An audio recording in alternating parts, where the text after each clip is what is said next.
Okay, may tanong po si Miss Rochelle tungkol sa anak niya. Medyo hindi ko lang maintindihan yung pagka-compose niya dito, pero ang pagkaunawa ko, yung merong dinura yung aso niya na pagkain, tapos kinain ng baby niya. Kailangan ba bang magpa-injection ng anti-rabies kapag ka ganon? Hindi po ako human doctor, kaya hindi po ako pwede mag-advise ng human medical advice.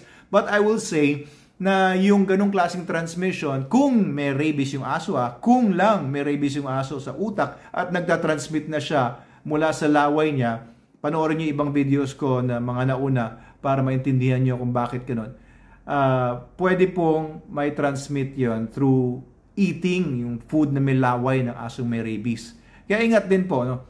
Hindi ko naman kayo gustong mapraning, pero that's what I can say about yung ganyang mga transmissions. Pwede nga po through droplet o matching siguro yung aso may rabies at tumalsik sa mata ninyo, may mucosal membranes yan.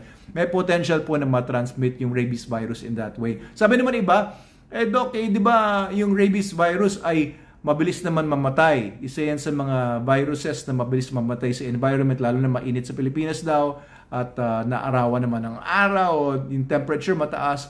Oo, but that happens after a couple or more hours. Hindi agad-agad nangyayari yan. Kaya pag tumalsik man yung laway o yung laway na punta sa pagkain, kinain mo ngayon na punta sa mucosal membrane mo yung virus dahil dun sa laway, it's possible, no, kung agad-agad nangyari yun. Hindi naman kasi agad-agad na mamatay yung rabies virus sa labas ng host. Yun po yung sagot po dyan, pero please go to your human doctor po for proper advice po kung papa-injectionan yung baby ninyo or anak ninyo, kasi depende rin po yan sa ibang mga factors na kung kaya na ba ng baby and kung it's wise to do so given the risk. And titingnan po natin, yung aso po ninyo, baka nasa loob naman ng bahay yan, baka napakaliit naman ang chance na may rabies yan, lalo na kung may anti-rabies naman po siyang bakuna, lalo na kung wala siyang nakakahalubilong mga stray dogs. Kasi ang mga stray dogs po, ang number one na source ng rabies transmission.